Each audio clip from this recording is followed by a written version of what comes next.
అనుకోవాలన్నా లేకపోతే వాళ్ళ పార్టీ పరంగా వాళ్ళ వ్యవహారం అనుకుంది. దాంట్లో తలదూర్చే టైము మాకు లేదు, ఆసక్తి కూడా లేదు మాకు.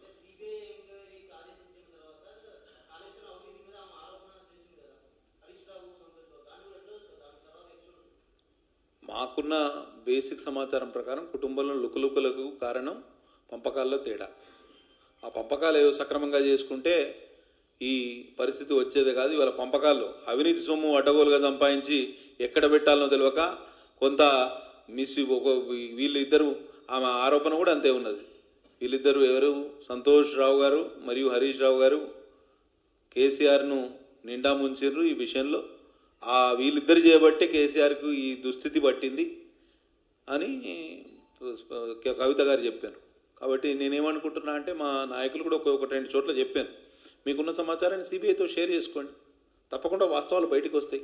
అట్లీస్ట్ ప్రజాక్షేత్రంలో పార్టీ బీఆర్ఎస్ పార్టీ శిక్షింపబడినా దానికి కారణం ఎవరు అనేది ఓవర్ పీరియడ్ ఆఫ్ టైం తెలుస్తుంది.